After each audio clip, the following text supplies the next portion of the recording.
All right, Ian Castleberry ready to play. Talk some Major League Baseball on the D.C. Creasman Jewelers Wise Lines with Barrett Sports Media. How you doing, friend? I'm doing well. How about you? Good, man. We got some goodies to get to in the baseball world. Let's start first, Ian. This was kind of interesting. What happened to Mets ace Mark Scherzer as he was warming up on the mound right before a Mets game this past weekend? Yeah, on Friday, Max Scherzer, he was warming up for before, I believe it was against the Mariners. And I think what happened is that the Mets didn't send the people to do the ceremonial first pitches out early enough. So the Mets had already taken the field. And it's a funny visual. You almost feel bad for this Japanese ambassador, Mikio Mori. He was out there for Japan Day festivities. It was also Japanese Heritage Night at Citi Field, commemorating the 150th anniversary of the United States introducing baseball to Japan. So Maury's just kind of standing there. He wants to go out, and he's supposed to throw the first pitch, but Max Scherzer is warming up. And Max Scherzer is either oblivious or he is just not breaking his routine. Yeah. He is staying there on the mound, throwing his warm-up pitches, not letting Maury go up there. And eventually everybody bails. Maury goes off the field. The Mets, whoever the assistant or producer is, pulling Maury off the field so that Scherzer can complete his warm-ups and the Mets can get underway. But it looked bad. I mean, at first it sort of looked like Scherzer was being a jerk and not letting this guy warm up. But I really do think it was probably the fault of the Mets staff there in not having these warm-ups ready to go. I mean, Pat, you've thrown a first pitch. I'm not entirely familiar with how it goes, but, you know, they do this usually before the home team takes the field for the beginning of the game. Exactly. And you go to any tourist game. You know, you see how they run the show there. Someone they do it very well there. We should point out, apparently better than the Mets. But that's on the Mets staff. That's on like the Mets like in-game team that do all the promotions and all of that. That was a miscomm right there. And I don't blame Scherzer, quite frankly, for not wanting to break his routine, Ian. No, and I certainly wouldn't want to mess with Max Scherzer when he's warming up, dude. Yeah. Dude is intense, but maybe there was a little bit of karma there. Scherzer pitched great, 7 innings, only allowed 1 run and 3 hits over 7 innings, but the Mets eventually lost that game 2-1. So maybe there was a little bit of karma there. Oh my goodness! For not accommodating Ambassador Maury. Yeah, oh my God. What an embarrassment, by the way. But that's okay. The Mets fortunately having a pretty good start to the season, so all is forgiven, I suppose. All right, Ian, Trevor Bauer, he's hitting the court system again. What's his end game here? Well, he's filing a grievance hearing against Major League Baseball scheduled for a week from today. And it's to contest the 2-season suspension that Major League Baseball handed down for violating the domestic violence policy. Now, Bauer has contended all along that he didn't do these things, that he didn't beat up these women, and 3 have come forward now to demonstrate, to explain a pattern in Bauer's behavior. Bauer says he didn't do it, and Bauer's endgame is to try to get the $60 million that he's still owed under the terms of his contract even if he was placed on administrative leave. When he was going back to last season, he was still being paid. But now with the suspension, he's not getting paid. The Dodgers are not obligated to pay him for the remainder of his contract. And his suspension essentially goes through the end of that contract. So he can play again in 2024, 19 games into the 2024 season. By then, his Dodgers contract will have expired. He's presumably free to get a job with any other Major League Baseball team, but as we've talked about, I don't know which team would truly be interested in the public relations disaster that would ensue by signing Trevor Bauer. Oh my God, I know. Well, we'll see. I mean, you're not an attorney. I'm not going to ask you, like, what do you think his chances are? But, if you can get some of that money back, pay off those attorney fees.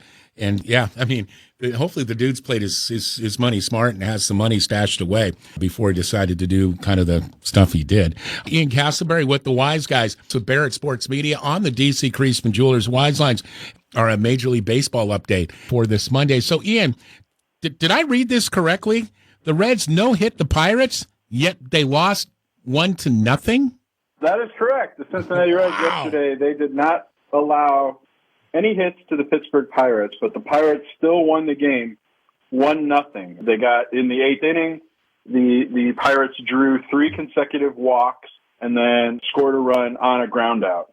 So that was the one run that they needed to beat the Cincinnati Reds. Now, this is not officially a no-hitter. I've seen some reports saying, the Reds threw a no-hitter and they still lost. But Major League Baseball created a rule, I think it was in 1991, maybe 1992, that it's not officially considered a no-hitter unless it's 9 innings. So the Reds were on the road. They only pitched 8 innings because it didn't go to extra innings. The Pirates had the lead in the 8th, and then they closed out the game in the top of the 9th inning. So this isn't considered an official no-hitter, kind of like, was it last year, or maybe it was 2 years ago, Madison Bumgarner pitched a 7-inning no-hitter, but it's not considered an official no-hitter because it went 7 innings, not a full 9. But what an example of the futility of the Cincinnati Reds this season. I mean, a team, they're easily the worst team in baseball, and very few teams can no-hit the opposition and still lose. It has happened. The last time it happened was in 2008. The Los Angeles Dodgers pulled that off. But, yeah, quite a feat for the Cincinnati Reds. Boy, I'll say not in a good way. Speaking of not in a good way, are the Reds headed towards history? I mean, is it right now the Reds bad? going into tonight's play? The Cincinnati Reds are 9-26, already 18 games back in the National League Central. They are on pace for 126 losses on the season, 36 and 126. So that would be the worst in Major League history. Listeners probably know the 1962 Mets hold the record for most losses in a season with 120. The Tigers came close in 2003, 119 losses. And interestingly, some of the worst seasons in recent memory have occurred in recent years. And I think that's because of the prevalence of tanking in Major League Baseball. You know, teams like the Astros, the Phillies, the Cubs, that paid off for them. And other teams have tried to follow suit. And the Reds are clearly tanking here. I mean, just 2 years ago, they tried to contend. You know, they traded for Trevor Bauer. They signed Mike Moustakas. They got Sonny Gray. It looked like, and they made the playoffs in the COVID-shortened season.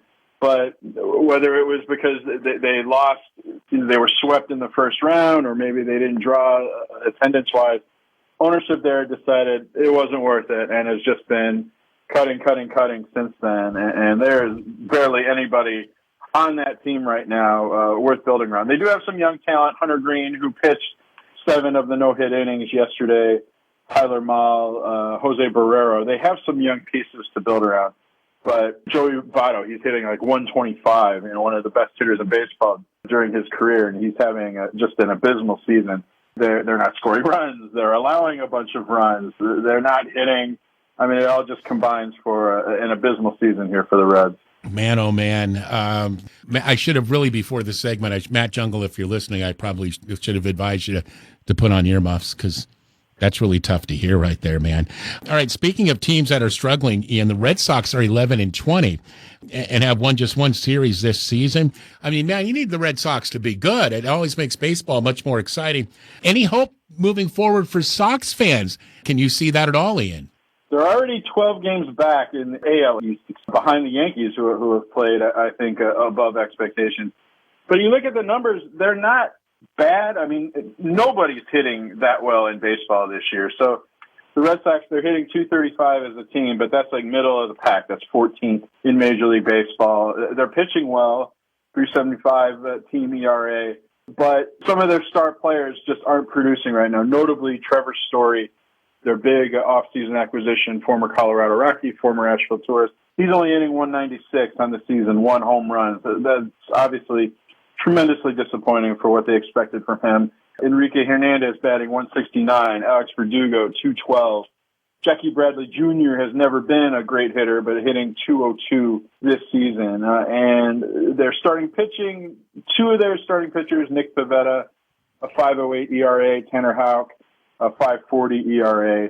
But there is hope for the Red Sox. They can turn this around. You know, they're not as bad. You know, they're not bottom of the league like the Cincinnati Reds. But also with the expanded playoffs this season, remember there's 2 extra teams in each league. They're only 4.5 games out of a wild card spot. So that is the one bright spot here for the Red Sox, along with the fact that there's just a whole heck of a lot of season to go. Yeah, man, that's see, that's the open door for the Red Sox. I'm not so sure about the Reds. Ian Castleberry joining us on the DC Creasman Jewelers Wise Lines. Why did the Yankees, Brett Gardner, turn down a trade to the Braves, which is the closest Major League Baseball team to his home in South Carolina? Well, he didn't turn down a trade per se. Brett Gardner's a free agent, so he turned down. The Braves showed interest. They wanted to know if Brett Gardner was interested in playing for them after Eddie Rosario developed this problem after LASIK surgery and had to go on the injured list. But Brett Gardner apparently only wants to play for the New York Yankees, the team that he's played for his entire 14-year Major League career. According to The Athletic's Ken Rosenthal, Brett Gardner turned down a one-year, $6 million deal with the Toronto Blue Jays. So that's an actual deal that was extended. With the Braves, they apparently checked to see if Gardner was interested and were told, no, Gardner was not interested in playing at all for the Braves. So there's really not a spot for him on the Yankees right now. They're pretty loaded with outfielders and, with a 12-man roster, likely a 15-man pitching staff. There's just not the Yankees already have 4 or 5 outfielders on their roster. There's really not room for Brett Gardner at this time. Now, maybe with injuries after the trade deadline or something like that, the Yankees will decide they want to bring Brett Gardner back. But he's coming off a pretty bad season, actually. He only batted .222 last year, a .689 OPS, 10 home runs. And he did start for the Yankees in the postseason. But Gardner's behavior seems to indicate that he only wants to play for the Yankees and no one else. Wow. Okay. So maybe, you know how it is, right? Something may open up. Ian, we've got a couple of minutes. So I want to ask, if you don't mind, and I know we've got our NFL Gold Nuggets feature coming up on Thursday, but what do you make of this? Carolina Panthers reportedly were looking at reaching out to the Saints about trading for Sean Payton, having Sean Payton coach in 2023. Chris Womack was thinking, hey, maybe that leak's coming from inside the Panthers organization. Shoop said he's pretty certain it's coming from Breeze's agent. Full disclosure, was John's agent for a very short time. But just the fact that this is out there is unnerving, I would think, for Matt Rule and the coaching staff. And, Shoop says, hey, they know this happens, is because I'm Mr. Naive. I'm like, how can they do something like that? I understand it, like late in the season, your team's not doing well, but literally you're planning on replacing your coach after he goes through training camp and a full season. It just seems really weird. And it just makes me wonder just what Tepper and it seems like this Panthers organization is just reaching for anything and just doesn't really know what it wants. David Tepper obviously is a smart man. He's made a tremendous amount of money. I think he's the richest owner in the NFL.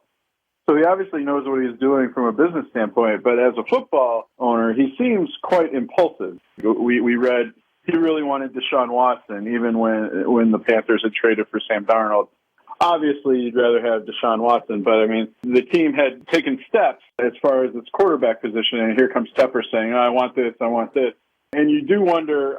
I tend to think that the leak came from the Panthers organization as well, that they kind of put it out there as if Matt Rule isn't already on notice, to kind of put him on further notice and to let agents know, coaches know, Sean Payton know that they are interested in upgrading if Matt Rule doesn't perform to expectations this coming season. The fact that the Panthers need to make a trade, however, and this is within the division, I just find it very doubtful that the Saints would say, yeah, okay, we're going to let Sean Payton go in the division and turn around Panthers possibly at the expense of the New Orleans Saints. Letting him go to the Cowboys is one thing. It's in the conference that's still problematic, but letting him go to a fellow NFC South team just seems highly unlikely to me. Yeah, agreed with you there. Oy vey. Tepper, right? You just I brought this up earlier. It's like these guys who are great businessmen and earn billions of dollars, like Jerry Jones, somehow think that just translates into being a good NFL evaluator of talent, and their egos sometimes just get in the way of everything. I'm beginning to think that's starting to happen a bit with Tepper. Let's see. Ian, always appreciate you, friend. Have a great rest of the day. Okay. Always. Thank you, friend. Appreciate you. That's Ian Castleberry with the Wise Guys.